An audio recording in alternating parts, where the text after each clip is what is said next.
وہی قرآن پاک میں ایک ولی کا کرامت کا ذکر ہے، اور وہ بھی حضرت سلیمان علیہ السلام کے زمانے کا ہے۔ تخت سلیمانی کا دربار ہے، اس دربار میں ہر طرح کی مخلوق موجود ہے۔ ان تمام مخلوقوں کے درمیان میں ایک چیز اعلان کی گئی کہ کون ہے اس محفل میں جو تخت بلقیس کو لا کر حاضر کر سکے۔ کہ ہمارے بعد میں بھی دیگر علماء کرام ہیں، مختصر سے بیانات پر افتتاح کروں گا میں انشاءاللہ، کہ حضرت سلیمان علیہ السلام کسی نے خبر دی کہ ہدہد نے کہ میں ایسی جگہ پر پہنچ گیا تھا جہاں پر ایک عورت کی حکمرانی ہے، وہ ملکہ ہے، اس کو بلایا جائے اور اس کو دعوت اسلام اور تبلیغ کی جائے۔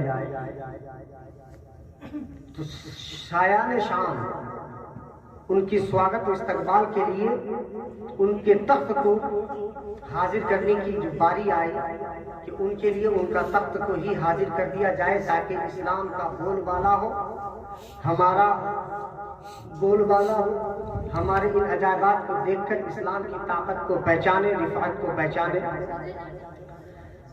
اس لیے حضرت سلیمان علیہ السلام نے اعلان کیا کہ اس مجلس میں، اس محفل میں کوئی ایسا شخص ہے جو بلقیس کے تخت کو اٹھا کر لا سکے۔ تو جو لوگ یہ کہتے ہیں کہ آپ لوگ مبالغہ کرتے ہیں، اتنا اولیاء کرام کی شان کو بڑھاتے ہیں کہ نبیوں سے بڑھ جاتے ہیں۔ اب جو لوگ یہ کہتے ہیں ان کے پاس میں کوئی تھرمو میٹر ہوگا، کوئی سینٹی میٹر ہوگا یا کوئی کلو واٹ ہوگا، جو شان کو ناپ لیتے ہوں گے کہ کتنا وزن کا ہے، کتنا کلو کا، کتنا لمبائی کا ہے، کہ یہ نبی کی شان اتنی لمبائی اتنی چوڑائی کا ہے، اولیاء کرام کی شان اتنی لمبائی اتنی چوڑائی کا ہے۔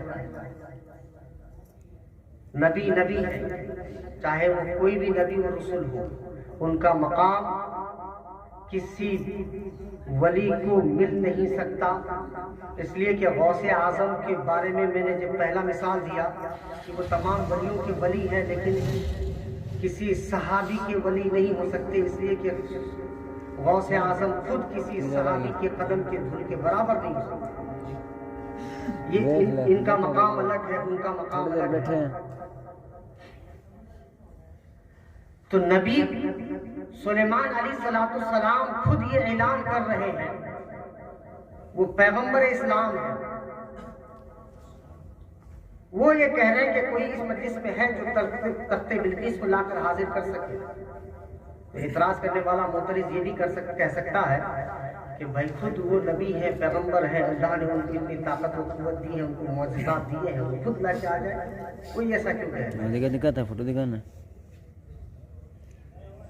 تو اس مجلس میں ایک اللہ کا مقرب بندہ تھا جن کا نام تھا آصف بن برقیہ۔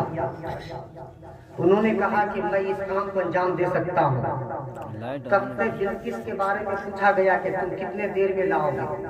کسی نے کہا ہے کہ میں 5 منٹ میں، کسی نے کہا میں 10 منٹ میں، کسی نے کہا ہے کہ میں 1 منٹ میں، کسی نے کہا میں آدھا منٹ میں۔ آصف بن برقیہ کہتے ہیں کہ میں پلک جھپکتے ہی لے کر آ سکتا ہوں۔ تو آصف بن برقیہ سے پوچھا جائے، آپ مجلس نبی میں ہیں، نبی کے سامنے بیٹھے ہیں، آپ کی اتنی ضرورت کیسے ہوئی کہ آپ یہ بات کہہ دیں نبی کے سامنے میں پلک جھپکتے ہی لا کے کھڑا کر سکتا ہوں؟ تو وہ کہتے ہیں کہ یہ سوال نبی کا ہی ہے، نبی نے ہی پوچھا ہے، کس کے پاس کتنی قوت ہے، کتنی پاور ہے۔ میں اپنی پاور کو دکھا رہا ہوں۔ قرآن کا اگلا کلمات ہے، اگلے الفاظ ہیں، اے آصف بن برقیہ، تم کو یہ طاقت کہاں سے ملی؟ تم یہ کیسے کیے؟ تمہارے پاس میں اتنی قوت کیسے آئی؟ لوگوں کا یہ 1-2 کلومیٹر کا سفر نہیں ہے، ایک بادشاہیت ہے، اور اس بادشاہیت میں ہزاروں میٹر کی سفاریت ہے۔ ایک کم سے کم ایک بادشاہ کی ملکیت نہیں کرتا اس زمانے میں 500 700 1000 کلومیٹر تک تو ہوگا ہی ہوگا۔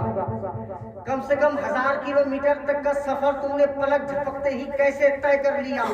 تو آصف بن برقیہ کا قول تھا، ھذا من فضل ربی، یہ میرے طاقت نہیں ہے، یہ میری قوت نہیں ہے، یہ میرا رب کا فضل ہے کہ میں نے پلک جھپکتے ہی۔ آصف بن برقیہ کہتے ہیں کہ حضرت بلقیس کا تخت میں نے لا کر کھڑا کر دیا تو مجھے کہہ لینے دیجئے، وہ زمانہ سلیمان تھا، سلیمان کے زمانے کے ایک ولی کو یہ پاور تھی کہ پلک جھپکتے ہی اس نے حضرت بلقیس کا تخت کو لا کر حاضر کر دیا۔ یہ امام الانبیاء کا زمانہ ہے۔ اس زمانے میں اگر غوث اعظم یہ کہتے ہیں کہ میرا پیر تمام ولیوں کے کندھوں پر ہے تو کوئی محال نہیں ہے۔ غوث اعظم کی اس قول کو غریب نواز اگر خنجر کی سرزمین سے سن لے کر یہ کہتے ہیں کہ آپ کا ایک قدم نہیں بلکہ آپ کے دونوں قدم میرے کندھوں پر ہے تو کوئی تعجب کی بات نہیں ہے۔ اگر غوث اعظم یہ کہتے ہیں کہ 12 سال کی ڈوبی کشتی کو میں ایک پلک میں نکال دیا ہوں تو کوئی تعجب کی بات نہیں ہے، اس لیے کہ میں گھر کی بولی نہیں بول رہا ہوں۔ قرآن نے یہی تو درس دیا ہے کہ آصف بن برقیہ نے یہ کہہ کر بتا دیا کہ یہ کسی کی طاقت نہیں ہے، میرے رب کی عطا کی ہوئی طاقت ہے۔ تو یہی طاقت اللہ نے غوث اعظم کو دی ہے، یہی طاقت اللہ نے حضرت خواجہ غریب نواز کو دی ہے، یہی طاقت اللہ نے حضرت نظام الدین اولیاء کو دیا ہے، یہی طاقت صابر پاک کو دیا ہے، یہی طاقت نظام الدین اولیاء کو دیا ہے، یہی طاقت حضرت عقی سراج کو دیا ہے، یہی طاقت حضرت بابا فرید کو دیا ہے۔ سلسلہ پر سلسلہ چلتا جائیے، کوئی بھی ایسا سلاسل نہیں ہے جس سلسلے میں کوئی ایسا بزرگ نہ ہو جس بزرگ کی کرامتوں کو دیکھ کر لوگ مسلمان بنا۔